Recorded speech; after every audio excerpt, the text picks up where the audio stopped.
तो कहानी शुरू होती है ग्रेट कैन्यन की ऊंचाई और खतरनाक चट्टानों से, जहां हम 5 क्लाइंबर्स को देखते हैं जो चट्टान पे चढ़ने की कोशिश कर रहे हैं। इन्हीं में से हम पीटर और उसकी बहन एनी को भी और उनके फादर जॉन को भी देखते हैं। और यहाँ 2 और लोग भी मौजूद थे जो कि अभी बिगिनर थे, लेकिन जॉन क्लाइंबिंग में काफी माहिर है और अब वो इन लोगों को भी सिखा रहा है। पर ये काम देखने में जितना आसान था, करने में उतना ही ज्यादा मुश्किल। अब वो दोनों बिगिनर एक गलती कर देते हैं जिससे भुगतना सारे लोगों को पड़ता है। असल में उन्हीं में से एक लड़का अपनी सेफ्टी को काफी हल्के में ले लेता है, जिस वजह से उसका हुक निकल जाता है और वो तेजी से नीचे आने लगता है। उसकी रोप सभी से अटैच थी और उसी की वजह से सभी लोग नीचे लटकने लगते हैं।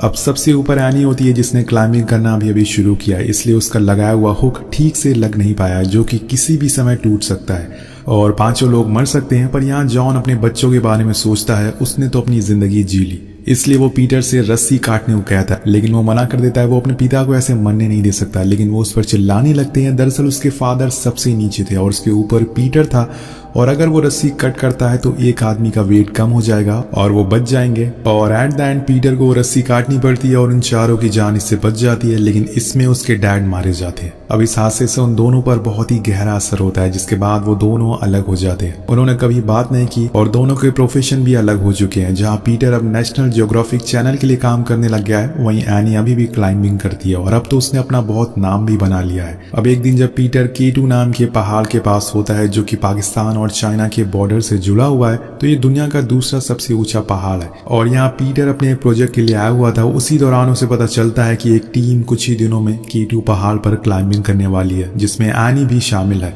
तो वो उसे जाने से पहले उसे मिलना चाहता था, जिसके लिए वो बेस कैंप पर जाता है, जहाँ पे हम एनी को देखते हैं। लेकिन वो अपने भाई को देखकर कुछ खास खुश नहीं होती, क्योंकि वो अभी भी यही मानती है कि 3 साल पहले उसके डैड बच सकते थे अगर उसके भाई ने रस्सी ना काटी होती। पीटर उस दिन के बाद आज तक हर रोज उससे माफी मांगता आ रहा है, लेकिन अभी भी कुछ नहीं बदला है। पीटर उसकी सक्सेस के लिए उसे कॉन्ग्रेचुलेट करता है, जिसके बाद दोनों में थोड़ी बातें होती है और हमें पता चलता है कि उसे एक टीम को गाइड करना है, जो कि आर्थर नाम के मिलियनर ने बनाई है। वो भी इस मिशन में हमारे साथ जा रहा है, जिसके लिए मुझे ठीक ठाक पैसे भी मिलेंगे। वहीं दूसरी तरफ हम एक बूढ़े आदमी को देखते हैं जो कि उसी पर्वत के नीचे रहता है। उसका एक झोपड़ा है और यहीं पर हम एक लेडी की फोटो भी देखते हैं। अब ये कौन है और वो यहाँ क्यों रह रहा है, ये आपको आगे पता चलेगा। अब कुछ ही देर में आर्थर उस बेस कैंप पर लैंड करता है और उसके साथ वहाँ बहुत से मीडिया वाले भी मौजूद थे, जो इनके सारे मूवमेंट को रिकॉर्ड करेंगे। उस रात आर्थर सबको एक पार्टी देता है, जिसमें वो अनाउंस करता है कि मैंने कुछ दिनों पहले एक एयरलाइन बाई करी है, जिसकी पहली फ्लाइट 3 दिन बाद K2 पहाड़ के ऊपर से गुजरेगी। तो मैं चाहता हूं कि उससे पहले हम वहां तक पहुंच जाए, ताकि मैं उस फ्लाइट को सलामी दे सकूं। अब ये बात सुन के सब लोग बहुत ही खुश होते हैं, पार्टी को एंजॉय करने लगते हैं।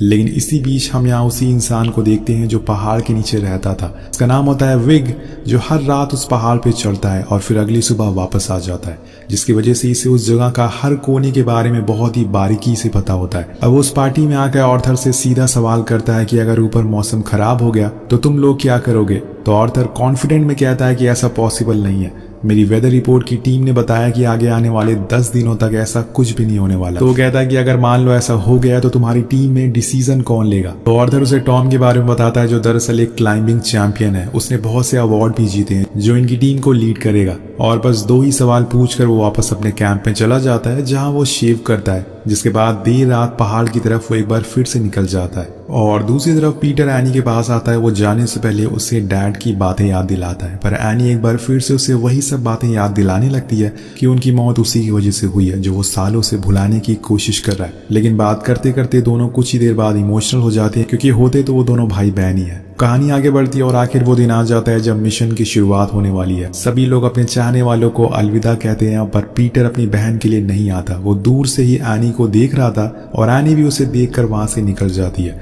उसके जाने के बाद वो भी अपनी ट्रिप के लिए तैयार होने लगता है। वहीं ऊपर पहुंचे लोग K2 के उस जगह पे पहुंच गए थे, जहां से आगे का सफर उन्हें खुद करना होगा। पर लेकिन कुछ ही देर बाद टॉम को बेस से एक मैसेज आता है कि आने वाले 2 घंटों में तेज तूफान आने वाला है, इसलिए वो लोग नीचे आ जाए। लेकिन आर्थर ऐसा करने से मना कर देता है। तो टॉम उसे बहुत समझाता है। टॉम दोस्तों वही है जो कि उसे गाइड कर रहा है, लेकिन वो उसकी बात नहीं समझता। उसे ये करना ही होगा क्योंकि इसमें उसके बहुत ही पैसे लगे हैं। अब यहाँ एनी भी आर्थर की बातों से राजी थी, इसलिए वो लोग आगे बढ़ने लगते हैं। सीन कट होके पहुंचता है पीटर पर, जो कि बस निकलने ही वाला था कि तब तक उसकी नजर सामने वाले विंड बोर्ड पर पड़ती है जो काफी तेजी से घूम रहा था। वो दौड़ते हुए अंदर बेस में जाता है तो वहां का माहौल बहुत ही टेंस होता है। पीटर सीनियर से बात करने की कोशिश करता है और इसी चक्कर में उसकी लड़ाई भी हो जाती है, पर वहां मौजूद फ्रैंक नाम का आदमी उन्हें रोकता है और सारी बातें पीटर को बताता है कि वो लोग इस समय 26,000 फीट पर हैं और कुछ ही समय में स्टॉर्म उन्हें हिट करने वाला है। अब ये बात जानने के बाद पीटर फौरन अपनी बहन को रेडियो मैसेज करने की कोशिश करता है, पर रेडियो टॉम के पास था तो वो फौरन उसे स्टॉर्म के बारे में बताता है और वो आर्थर को वार्निंग भी देता है कि हमें लौट जाना चाहिए।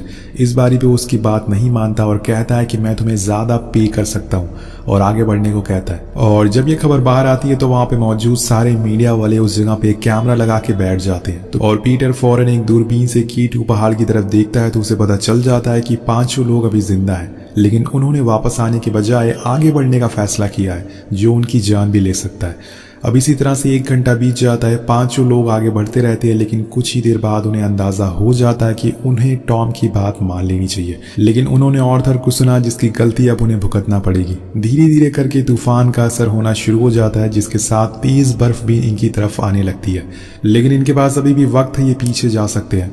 लेकिन दोस्तों, मरने वाले को कौन रोक सकता है। अब ये सभी उस रास्ते पे आगे बढ़ रहे थे, पर इनका सफर कुछ ज्यादा लंबा नहीं चलने वाला था क्योंकि दूर एक एवलांच आ रहा था जो एनी को दिख जाता है। अब सभी लोग भागना शुरू करते हैं तेजी से आगे की तरफ, लेकिन कुछ ही देर में वो तूफान इनके इतने करीब आ जाता है कि इसमें उनके 2 साथी वहीं मारे जाते हैं और वहीं एनी और उसके साथ वाले लोग सीधा एक खाई में जाकर गिर जाते हैं और उनकी खाई के ऊपर एक बर्फ की चट्टान आकर रुक जाती है। अब ये अंदर ही फंस चुके थे और ना ही किसी को दिखाई दे सकते थे।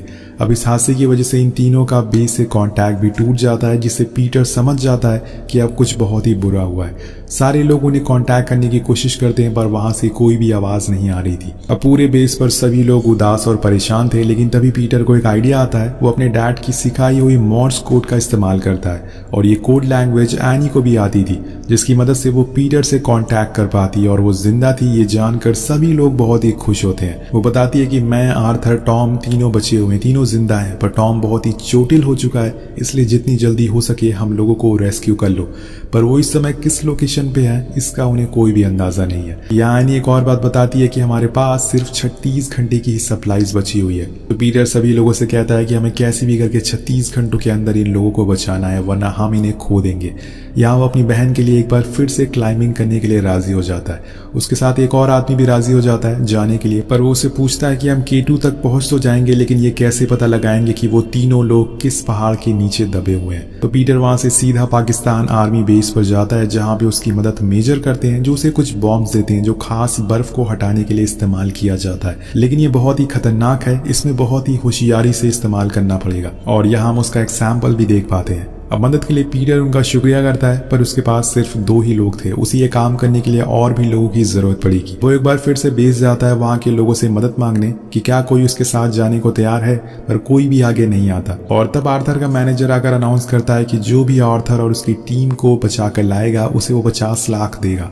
अब यहाँ पैसों की बात आ गई थी तो कुछ लोग सामने आ जाते हैं और जितनी लोगों की जरूरत थी वो पूरी हो जाती है। पर जाने से पहले पीटर की टीम, एक आदमी उसे बताता है कि हेलीकॉप्टर बस 21,000 फीट तक ही जा पाएगा, जबकि वो लोग 26,000 पर अटके हुए हैं और कहाँ है ये भी हमें नहीं पता है। वहां पे जाने के लिए हमें तकरीबन 26 घंटे लगेंगे और इतना टाइम हमारे पास नहीं है, लेकिन मैं एक आदमी को जानता हूं जो हमें जल्दी ऊपर तक पहुंचा सकता है। और अगले दिन वो लोग सीधा विक के पास पहुंच जाते हैं। उसे देखकर पीटर कहता है कि मेरे डैड ने बताया था कि आप उनके साथ एवरेस्ट पर चढ़ाई करे थे, लेकिन उनकी बातें सुनकर विक उनके साथ जाने से मना कर देता है। लेकिन जब पीटर बताता है कि हमें इस काम के लिए 50 लाख मिलने वाले हैं तो वो भी राजी हो जाता है, लेकिन यहाँ पर वो एक शर्त रखता है कि ऊपर जाने के बाद सब लोग उसके ऑर्डर फॉलो करेंगे। अब यहाँ वो बेस्ट क्लाइंबर था, इसलिए पीटर और उसके साथी उसकी बात मान जाते हैं और उसे लेकर निकल जाते हैं। पर वहां जाने पर मौसम और ज्यादा खराब हो चुका था, इस वजह से उनकी लैंडिंग में दिक्कत आ जाती है और एक साथी यहाँ पर उनकी जान गंवा देता है। नीचे हम गुफा में फंसे हुए उन तीनों लोगों को देखते हैं, जिसमें से टॉम की हालत अब बिगड़ती जा रही थी। ऊंचाई से गिरने की वजह से उसकी रीढ़ की हड्डी टूट चुकी थी और इतनी ठंड में वो सांस तक नहीं ले पा रहा था। उसकी तबीयत ठीक करने के लिए उसे एक इंजेक्शन लगाना पड़ेगा जो उसकी बॉडी में गर्मी पैदा कर सके, और वो इंजेक्शन उनके पास मौजूद भी है, पर आर्थर एनी को ऐसा करने से मना करता है क्योंकि वो चाहता है कि ये इंजेक्शन उनके लिए काम आए। अब टॉम तो वैसे भी मरने वाला है, लेकिन एनी नहीं मानती और वो इंजेक्शन उसे लगा देती है। कुछ देर बाद एनी की भी तबीयत खराब होना शुरू हो जाती है ठंड की वजह से, लेकिन अब इनके पास इंजेक्शन की कमी है। तो आर्थर टॉम से कहता है कि तुम वैसे ही मरने वाले हो, हम दोनों को साथ लेकर क्यों मरना चाहते हो, इसलिए वो उससे अपना इंजेक्शन लगाने को कहता है। लेकिन तभी एनी देखती है कि कुछ ही दूरी पर उनके 4 साथी का बैग पड़ा हुआ है। वो फौरन उसे लेकर आती है और उसमें वो इंजेक्शन भी मौजूद थे जिसे वो लगा लेती है। वहीं दूसरी तरफ विग ने 3 लोगों की टीम बनाई थी जो अलग अलग दिशा में चल रहे थे, पर उसी दौरान कायरिल नाम का टीममेट एक हादसे का शिकार हो जाता है जिसकी वजह से वो फिसलता हुआ पहाड़ से लटक जाता है और उसके पास वो बॉम्ब भी मौजूद था मेजर ने दिया था। अब मॉर्निंग जो कि उसकी टीममेट होती है उसे बचाने के चक्कर में वो भी लटक जाती है और तभी वो बॉम्ब गिर जाता है जिससे इतनी तेज धमाका होता है कि यहाँ एनी की गुफा में एक बर्फ गिरना शुरू हो जाती है और वहाँ एक हल्का सा होल बन जाता है। लेकिन इस हादसे में कायरिल की मौत हो जाती है। अब जब ये बात उसके भाई को पता चलती है तो वो पूरी तरह से टूट जाता है। उसका साथी उसे वापस नीचे जाने को कहता है, लेकिन वो आगे चलने को तैयार था। वहीं दूसरी तरफ मोनिका जैसे तैसे करके पीटर के पास अकेले पहुंच जाती है, पर जब वो उसका हाथ देखता है तो उसकी एक उंगली टूट चुकी थी जिसे वो सीधा कर देता है। सीन शिफ्ट होकर पहुंचता है पाकिस्तान आर्मी बेस की तरफ जहां पे ये बॉम्ब रखे हुए थे जिसमें लगातार धूप पड़ती जा रही थी जिसकी वजह से वो गर्म होने लगते हैं और एक तेज धमाका होता है। अब इस बात की खबर वो फौरन कीटू पे गए लोगों को बताते हैं कि कैसे भी करके उस बॉम्ब को धूप पड़ने से रोकना है, उसे गर्मी से दूर रखना है वरना वो ब्लास्ट हो जाएगा। लेकिन इनमें से 2 लोग को ये बात पता चलने में देर हो जाती है। वो भागकर उस बैग को बर्फ के नीचे ढक देते हैं और राहत की सांस लेते हैं कि उनकी जान बच गई। लेकिन तभी वो लिक्विड बाहर आ जाता है और धमाका होता है और उन दोनों की चीथड़े उड़ जाते हैं।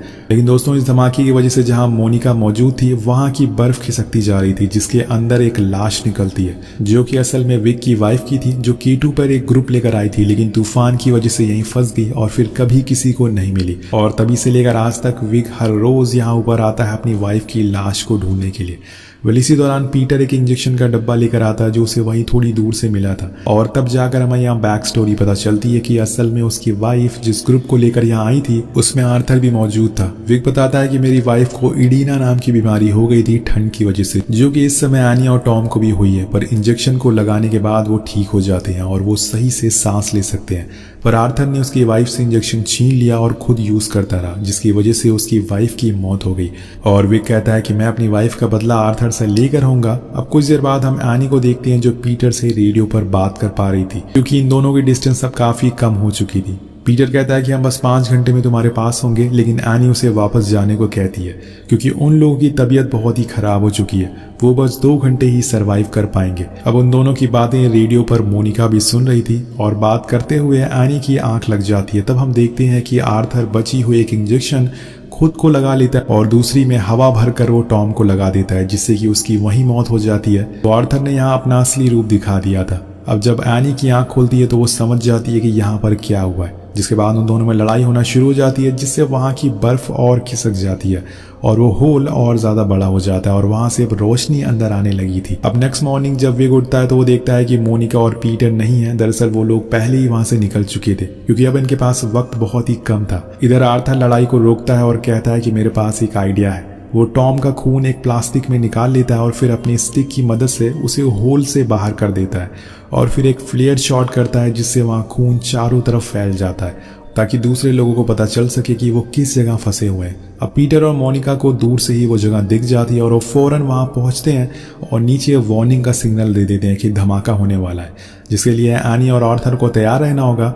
कुछ ही देर में ब्लास्ट होता है जिसकी वजह से पूरी गुफा विजिबल हो जाती है और यहाँ हम पीटर और एनी को देख पाते हैं, लेकिन यहाँ पर एनी होश में नहीं थी तो आर्थर उसे रस्सी से बांध देता है जिसके बाद वो लोग उसे ऊपर खींचने लगते हैं, लेकिन ठंड के मारे वो उसे खींच नहीं पाता और वो भी फिसल कर नीचे जाने लगता है। लेकिन तभी वहां पर विग पहुंच जाता है जो पीटर को बचा लेता है। वो एनी को नीचे रहने को कहता है और खुद नीचे जाने लगता है। उसे नीचे आता हुआ देखकर आर्थर कुल्हाड़ी लेता है तो उसे लगता है कि वो उसे मारने आया है, पर वो ऐसा करता नहीं। वो उसे खुद से बांध लेता है और फिर ऊपर करने को कहता है, पर जैसे ही वो ऊपर जाने लगता है एक बर्फ का टुकड़ा आकर आर्थर पर गिर जाता है जिससे वो लटक जाता है। अब यहाँ एक बार फिर से वही सीन आ जाता है जो कहानी की शुरुआत में था, चारों लोग एक ही रस्सी पर लटके हुए हैं और उसके डैड की जगह आज वहां पर विक मौजूद है। अब यहाँ दोस्तों विक भी वही करता है जो कि पीटर के डैड ने किया था, क्योंकि ये रस्सी इतनी लोगों की जान नहीं बचा सकती, इसलिए वो उस रस्सी को काट देता है और वो और आर्थर सीधा नीचे खाई में गिर जाते हैं और उनकी मौत हो जाती है। अब सीन शिफ्ट होकर पहुंचता है बेस कैंप पर, जहां पर पीटर अपनी बहन से कहता है कि आज अगर हमारे डैड जिंदा होते तो उन्हें तुम पर प्राउड होता। अब आखिर में पीटर जो भी लोग इस मिशन पे गए थे और उनकी जान चली गई उनकी फोटोज एक जगह याद के लिए लगा देता है, ताकि हमेशा लोग इन्हें याद करते रहे। और इसी के साथ ये कहानी खत्म हो जाती है।